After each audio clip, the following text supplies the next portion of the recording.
Hello everyone, welcome to Algebra 2, Chapter 2, Lesson 8, Solving Absolute Value Equations and Inequalities. In this lesson, we're going to look at how to solve equations and inequalities containing absolute value expressions. But let's start off with what an absolute value is. The absolute value of a number gives the distance that number is from 0 on a number line. So for example, the absolute value of 3 is 3, because if I count the spaces from 3 to 0, there are 3 of them. And then the absolute value of -3 is also 3, because it's, again, giving a distance, and distance has to be positive. So it's counting the 3 spaces from -3 to 0. So this means that if I know that the absolute value of x is 3, there are two possible answers. X could be +3 or x could be -3.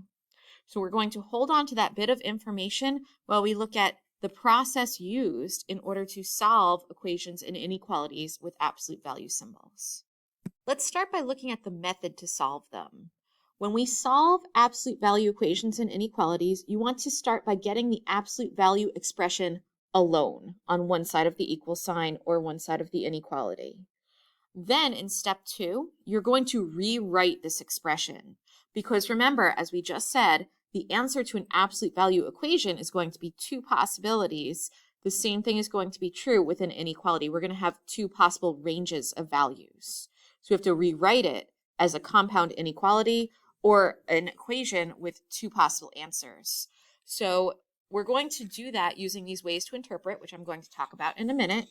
But once we've rewritten them, you would then solve each part of the compound inequality for x. So once you've rewritten it, and when you rewrite it, you get rid of the absolute value symbols, and you rewrite it, and then you're going to solve for x in each part.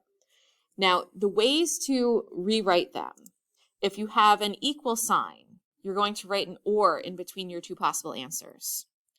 If you have a greater than sign, okay, you're going to have x is greater than a, or x is less than -a. Notice I switched the direction of the inequality and I switched the sign on my a. So I copy this exactly as is, but without the absolute value signs to get one of these. Then I write an or, and then I switch both the direction of the inequality and the sign.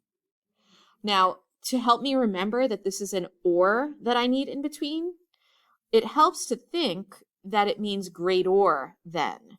And you emphasize the or, and I know this is spelled wrong, but greater than helps me remember to put an or there. If I had the absolute value of x is less than a, again, when we separate it into the two separate inequalities, I'm going to copy this exactly as is. X is less than a. And then I'm going to write an and then again, I'm going to switch the direction of the inequality and change the sign on the a. So x is greater than -a. And again, it does help to think that less than means less than. And it gives you the and here, and that helps me remember to put an and here. Let me show you some examples, so hopefully I can make this more clear through showing you what it all means. In this example, we're asked to solve each equation. So the first equation I'm given is the absolute value of x minus 7 equals 5.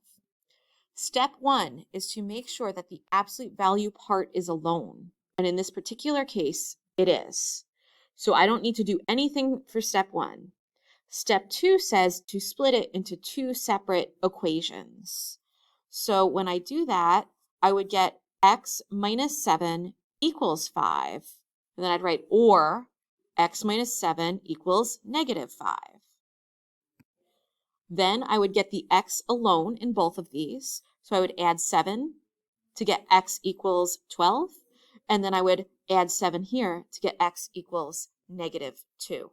And that would be my answer. Okay, let's look at another example. I've given absolute value of 3x plus 5 equals 14. So step 1 is to subtract this 5 and get the absolute value part alone.